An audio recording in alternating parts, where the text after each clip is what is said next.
Estimados amigos, es para mí, como siempre, un placer tener la oportunidad de comunicarme con ustedes.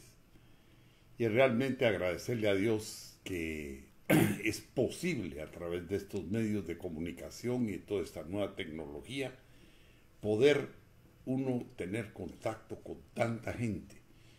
Yo les agradezco mucho a todos los que te toman la molestia de escucharme y que al mismo tiempo comentan, dan opiniones, comparten, porque todo eso me estimula. Me estimula y cuando ya pasan 2, 3 días del día que yo debo salir ya me empiezo a sentir como un poquito incómodo, pero a veces en el país es muy difícil decidir sobre qué uno va a hablar. Porque Guatemala produce hechos todos los días. Hechos que cualquier otro país serían una gran sorpresa y serían un gran escándalo. Para nosotros los guatemaltecos ya se han venido a convertir como algo de lo normal, de lo común. Nuestro vivir es vivir en conflicto. Nuestra adrenalina tiene que estar alta para que nos sintamos bien. Si no están aconteciendo cosas que nos extrañan, el país está como raro, como que no se siente bien. Pero esto es grave porque la visión del guatemalteco está más en el problema de la coyuntura, lo que está pasando, y hoy muy focalizado en lo que son demandas, acusaciones, resoluciones, etcétera, y se pierde de vista la gran problemática del país. Entendamos que tenemos un país que está con serios conflictos. En primer lugar, tenemos lo más sencillo, nuestra infraestructura destruida. Los caminos, la infraestructura, edificios en un completo abandono. Tenemos hospitales desatendidos. Tenemos increíblemente desatendida la educación. Hoy vi una publicación hecha por el presidente de la Cámara de Industria en donde dice dos cosas que son alarmantes. Primero, que ha caído la producción industrial del país. Y uno dice, habiendo 10.000 millones o 8.000 millones de dólares que están entrando de remesas, la producción debería subir, porque hay una remesa libre que se va directamente al gasto, pero no es así. ¿Qué está pasando en el país? Por el otro lado, otra cosa que me llamó poderosamente la atención es la aseveración que hace el presidente de la Cámara de Industria cuando dice que en Guatemala el 30% del consumo es contrabando. Eso hay que confirmarlo, porque si lo que está diciendo el presidente de la Cámara de Industria es correcta, es grave lo que está pasando en el país. Y ahí hay una de las razones por las cuales nuestra producción está bajando. Pero señores, esta es parte del gobierno. Esto es lo que se debe hacer en un país. Cuando yo tenía situaciones de estas, que se me subía un poco el índice de precios, o que yo miraba sectores que estaban deprimiéndose, yo inmediatamente hablaba con el ministro de Economía, nos reuníamos con el sector y empezábamos a ver qué podíamos hacer para resolver lo que en el sector se estaba dando. Porque si se cae la economía, como aparentemente en Guatemala ya se cayó, después levantarla cuesta mucho en primer lugar, y en segundo lugar eso genera desempleo, esto genera que más gente se vaya hacia el exterior y que se crean más y más y más complicaciones. Por otro lado, vemos que nos están desertificando el aeropuerto. Por favor, eso quiere decir que estamos en el colmo de los abandonos. Y por el otro lado, no tenemos esperanza política, porque los candidatos que están, yo no diría que son candidatos, con mucho respeto, son candidatos, porque realmente no se sabe ni qué van a proponer, ni qué se puede lograr con lo que ellos van a hacer. Entonces yo me pregunto, bueno, ¿y qué va a pasar con la economía del país? ¿Y qué va a pasar con los problemas que realmente nos están aquejando? Imagínense ustedes, si el 30% de lo que usted compra en la calle es contrabando? Y por el otro lado, usted escucha a los cafetaleros que están en una serie de crisis. Y la serie de crisis del café, no crea usted que es solo para los grandes cafetaleros. Esos no llegan a 300 en el país. Pero el total de los productores de café en el país son 125,000 productores. Y esos 125,000 productores, óigalo bien, están localizados en todos los departamentos de la República. Nosotros no podemos ver con indiferencia lo que está sucediendo con el café, porque no es un problema de Anacafé, no es un problema de los grandes, es un problema del país. Yo diría que fuera de las remesas que actualmente se dan, el mayor distribuidor de recursos en el país es y ha sido ancestralmente el café. Yo me pregunto, ¿y qué es lo que se está haciendo para resolver el problema del café? Lamentablemente no se está haciendo lo correcto. En mi tiempo, el problema del café, yo tuve una crisis de café siendo presidente. Pero ¿qué fue lo que yo hice? La enfrenté directamente. No sé cuántas veces me reuní con la gente de Anacafé y con los productores independientes y con mil y una gente. Se hizo lo que se llamó el Serrano Coffee Plan, que era contrarrestar lo que se estaba dando en las especulaciones mundiales. Los de señores de Anacafé me convencieron a mí de que era la especulación la que tenía en ese preciso momento hundidos los precios. Inmediatamente yo me empecé a mover, empecé a hablar con presidentes, fui a visitar al presidente Gaviria a Colombia, fui a Indonesia a conversar con el presidente Suharto para que hiciéramos un fondo, para que compráramos todo ese café podrido que estaba en las bodegas de Nueva York, lo tiráramos al mar y limpiáramos el mercado para pararle a la inflación o esa especulación que se estaba dando con los precios del café. Yo estaba resolviendo, ayudando a resolver un problema del mundo, pero estaba resolviendo fundamentalmente un problema que es básico en Guatemala. Y actualmente, ¿qué se está haciendo? Después vinieron otros gobiernos que lo que vieron en el café fue oportunidades para hacerse ricos algunos. Crearon algunos fideicomisos, yo no sé si fueron buenos o fueron malos, pero sí hay mucha gente que dice que la compra de uno de esos bancos o la formación de uno de esos bancos que anda por ahí fue a raíz de negocios turbios que se hicieron con el café. Señores, este no es momento de hacer esas cosas. Yo les pediría a ustedes que vieran más o menos cuál fue la política que nosotros hicimos para tratar de resolver el problema que tuvimos. Dar créditos no es únicamente lo que se puede hacer. Hay muchas cosas que se pueden hacer. Pero si el Estado tiene que poner recursos financieros a disposición, lo tiene que hacer, porque son 125,000 familias que se benefician de ellos y un beneficio colateral del Estado, que es la circulación de dinero en los 22 departamentos del país. Señores, yo quisiera que ustedes pensaran. Un problema similar tuvimos en el 82 cuando yo era presidente del Consejo de Estado y en aquel tiempo fue con los algodoneros.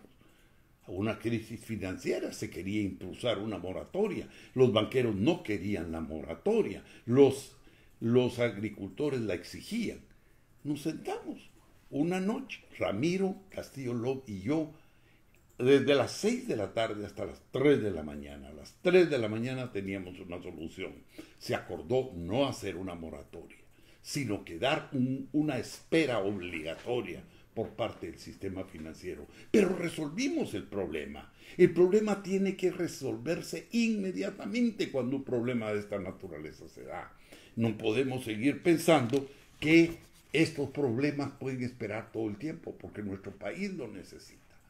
Mientras tanto, nosotros no resolvemos esos problemas, Es una irresponsabilidad. Gobernar no es estar haciendo como andan haciendo estos señores que hoy están promoviendo una candidatura presidencial de un partido político financiado por el señor Soros. ¿Para qué? Para impulsar todas las políticas del aborto, del matrimonio homosexual, de la protección LGTB, de la ideología de género, del uso de los transgénicos. No se olviden, pueblos indígenas, que el señor Soros, el que promueve todas estas políticas, es también el rey de los transgénicos, es el que quiere robarnos todo nuestro ancestro cultural agrícola, el que quiere aprovecharse las semillas y todos los cultivos que ustedes hicieron para patentarlos y poderlos después venirnoslos a vender y cobrárnoslos, como ya existe con muchas semillas en el mundo.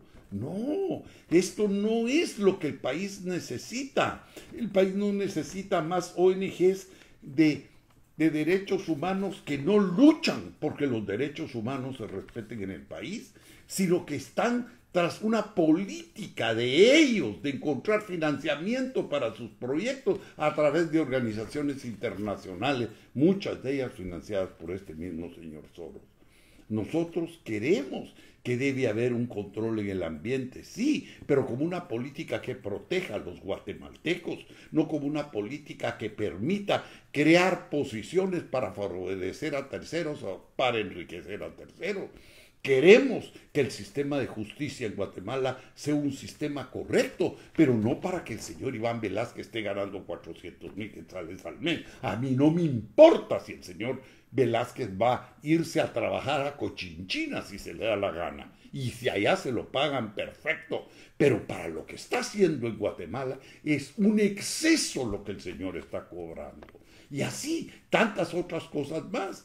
Vemos un exfiscal llena de vehículos haciendo campaña, cuando ella juró y perjuró que ella estaba trabajando por la justicia. Yo lo dije 10,000 veces y estas mismas cámaras son testigos. Ustedes están haciendo política, están traicionando al país, eso no se vale, porque van a chotear lo que el país necesita, que es resolver su problema de justicia, que haya certeza jurídica. Hoy nos damos cuenta que hasta los señores del café dicen que la falta de certeza jurídica los está perjudicando. Las cámaras de industria lo dicen los que exigen que se deje de explotar los recursos mineros en la forma que se está haciendo. Nuestras comunidades indígenas, aquellos que están siendo afectados por las hidroeléctricas y por tantos abusos que se cometen con el medio ambiente, todos hablan de que hay falta de seguridad jurídica. Y eso no es problema de izquierdas o derechas, este es un problema en el que el país está metido, pero nosotros no vamos a lograr, óiganlo bien, no vamos a lograr la certeza jurídica a través de impulsar gente que va a usar la parte legal para hacer su propia trayectoria política.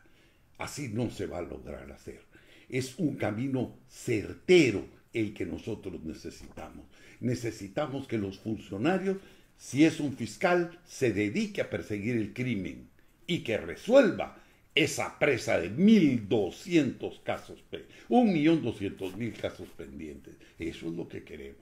Queremos que la impunidad baje de ese 98% que ha tenido los últimos 10 años, donde hemos tenido los administradores de justicia estrellas, la señora Paz y la señora Aldana, que lograron una presa de 1.200.000 y mantenerla por 10 años. Y que todavía vengan a decir que van a resolver el problema de la justicia y la falta de seguridad jurídica. La denuncian tirios y troyanos, la denuncian izquierda y derecha, pobres y ricos, todos en este país son víctimas de lo que somos víctimas de lo que se ha hecho con la justicia. Nosotros creemos que si no es esa opción de los impulsados por Soros, ¿quiénes son los otros? Es más de lo mismo. Entonces a nosotros nos tienen metido una soga aquí Y si se habla de golpe o si se habla de continuidad, la verdad es que es casi lo mismo, porque la esperanza que nosotros podemos tener es caer en lo mismo, pero en el país no se están resolviendo los problemas. Yo los invito a ustedes a que miren cómo en 2 años y medio que yo estuve en el poder, sí los problemas se atacaron y se resolvieron. Con lo que fue el café, con lo que fue el azúcar, con lo que fue el banano, con lo que fueron los productos de exportación no tradicionales. Todos los que pertenecen a estos gremios pueden decirles a ustedes, jóvenes, lo que nos está haciendo falta, óiganlo bien, en el país es un elemento que se llama dignidad. Un día estaba yo aquí escribiendo algo en la computadora cuando entró uno de mis nietos, tenía como 8 años, y me contó que estaban aprendiendo principios y valores en su colegio. Y entonces le dije, ¿y cuáles son esas cosas? Y él me dijo, bueno, ahora estamos estudiando dignidad. Me dijo, ¡hala! Le dije, y cuéntame, le dije, ¿qué es la dignidad? Y sin parpadear me dijo, dignidad es respetarse a uno mismo. Y yo, 7 años, 8 años, 9 años ya tiene este concepto. Esto es muy valioso y muy triste es ver que en nuestro país profesionales no tienen dignidad, no se respetan a ellos mismos, mucho menos respetan al país. Cuando nosotros nos damos cuenta, por ejemplo, en el caso de la CICIG, hay un contrato entre partes, no es un tratado el que mantiene a la CICIG en Guatemala, es un contrato, un simple contrato entre el gobierno y Naciones Unidas. Y el gerente de ese contrato es el señor Iván Velázquez. A una de las partes ya no le gusta este señor, pues este señor debe irse.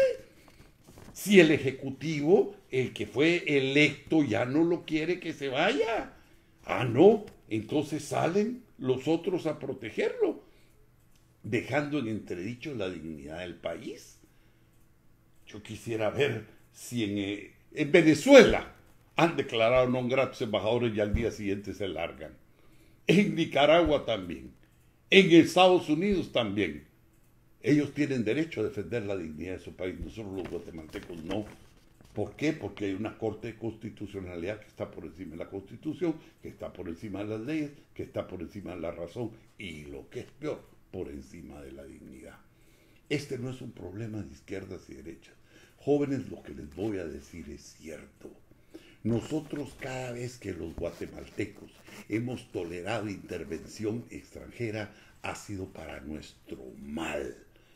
Cuando, solo recuérdense ustedes, cuando se toleró alguien allá que se llegara a infiltrar con sífilis a nuestra población para poder probar medicamentos.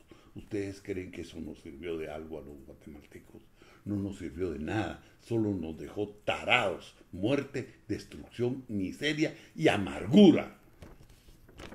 Cuando se permitió que hubiera una gran lucha contra el gobierno de Arbenz porque iba a construir la carretera al Atlántico e iba a ser el puerto de Santo Tomás en competencia Puerto Barrios y al ferrocarril que eran de la United Fruit Company, y que de todo esto se hace un tema internacional, un tema ideológico, y sacan a Arbenz. Castillo Armas de derecha dice, no, estos son proyectos que tienen que seguir, y Castillo Armas empieza a impulsar los 2 proyectos y los matan. Quiere decir que una temática sacó a un presidente de izquierda y mató a uno de derecha. ¿Por qué? Porque los guatemaltecos no vemos las cosas que a nosotros nos interesan, sino que muchas veces nos hincamos como lacayos para servir a otros. Lo mismo pasó con la experiencia del Betia para la invasión de Bahía de Cochinos. Fue Idígoras y un grupito de gente cercana a él las que hicieron el fabuloso negocio de alquilar esa propiedad. Pero ¿cuánto pagó el pueblo de Guatemala después por eso? Pagamos 34 años de guerrilla, pagamos 34 años de guerra. Unos se beneficiaron, pero el país ¿qué? Eso no se vale, señores. Después, los vendedores de armas. Yo empecé a investigar de dónde venían las armas a Guatemala siendo presidente.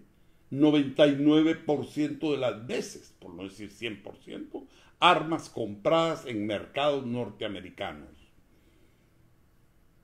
A toda esa gente le interesa cuáles eran las prioridades guatemaltecas o las necesidades del pueblo de Guatemala. No, el negocio de las armas no era para liberar al pueblo de Guatemala, era para enriquecer los bolsillos de la gente que estaba vendiendo las armas en los Estados Unidos. Señores, esto no puede seguir así. Guatemaltecos, ya liberémonos de eso. Hace 25 años, el día del Serranazo, lean ustedes mi discurso de ese día. Lo dije claro a la nación, no podemos seguir privilegiando intereses particulares en contra del bien común. Me votaron, usurparon el poder, acabaron con el Estado, corrompieron la justicia, acabaron con los partidos políticos, acabaron con el liderazgo incipiente que la democracia estaba permitiendo en Guatemala. Y estamos hoy ante un Estado fallido, en donde la agenda es a quién van a meter preso y quién va a salir y si está legalmente preso o no. Nacional e internacionalmente eso es lo que se discute. Jóvenes, esa no es la agenda del país.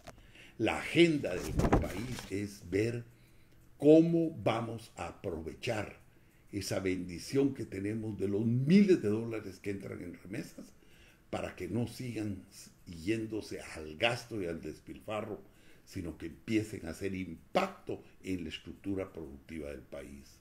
Evitar que siga entrando ese contrabando que están denunciando para que nuestras estructuras productivas puedan ampliarse. Evitar que se sigan despilfarrando los recursos del Estado.